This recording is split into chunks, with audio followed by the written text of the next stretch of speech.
stock seats because they're over 30 years old and they need some revitalization, and I want to show you how to do it for less than $4.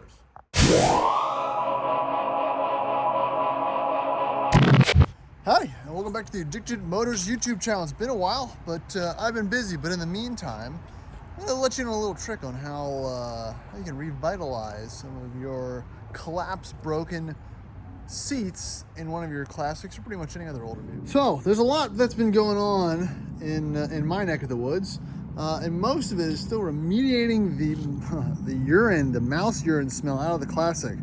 I'm not going to say it's why I haven't made any videos, but it's mostly because I have just been doing everything in my power to try to get the smell of the mouse house out of the Range Rover Classic. And this has been quite the ordeal, I'm not going to lie. Let me run you through what I've been doing.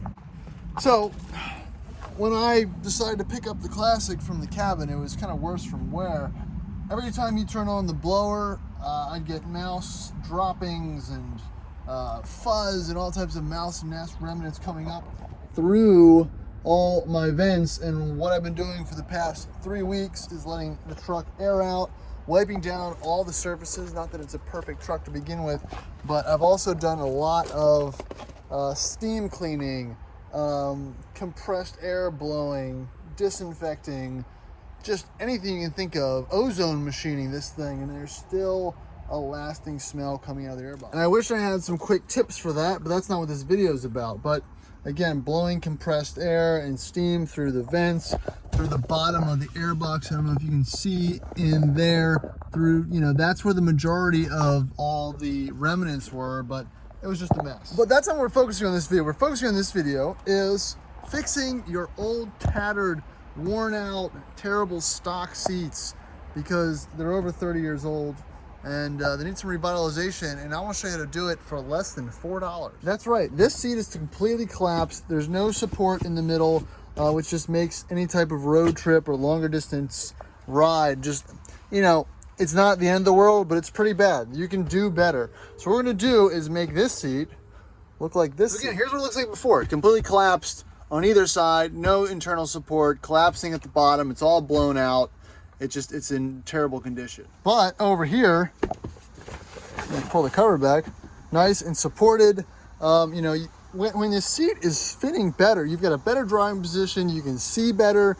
It just provides better thigh support. I mean, it makes all the difference of how the usability of the truck is affected. It's unbelievable. And that's something that people don't really think about when they're buying older vehicles is, you're sitting in a seat that's had 3 or 4 other owners, different weights, body sizes. It's conformed, it contorted differently, so it really can develop a lot of issues. I'm not saying this is the orthopedic or the chiropractic way to fix that particular problem, but hey, it's better than spending another couple $100 to get things refinished. So let's jump into it. So when I said on the cheap, I absolutely wasn't joking. This is a cheap budget build, right? And what I'm about to show you and do is nothing new. And I'm sure guys have been doing it for ages, but it's kind of just a refresher. And drum roll, please.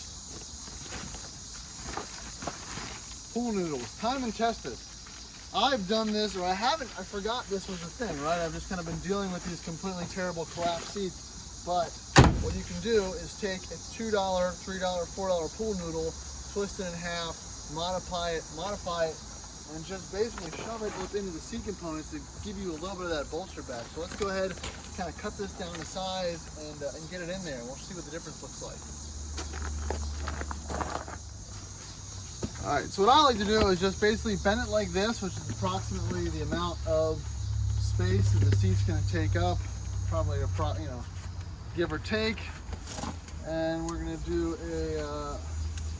a rough cut. You can always recut it. And I chose the pool noodles that have a hole in it. It gives it a little more give. So we're just going to actually fold it up and get it in there.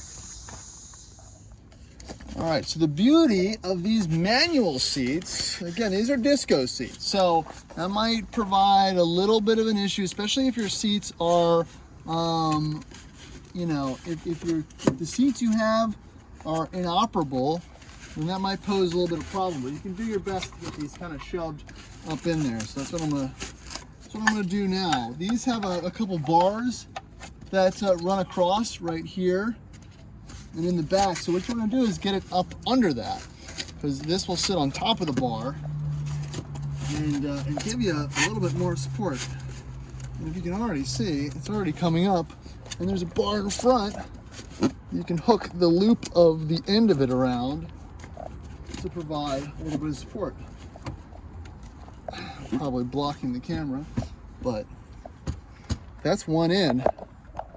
So that's, again, one pool noodle added, and you've already got, I mean, you're pretty much already there. Slap this Lucky 8 seat cover on it,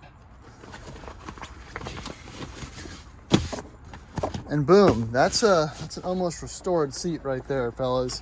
I don't know how you can do better for about 40 bucks. These seat covers, they're special for the D1 and RRC. I forgot that I put D1 seats in D1 seats in a Range Rover Classic, so kind of had so the seats have been noodled, and again, I went from a totally collapsed seat to a very usable, I would say, restored seat.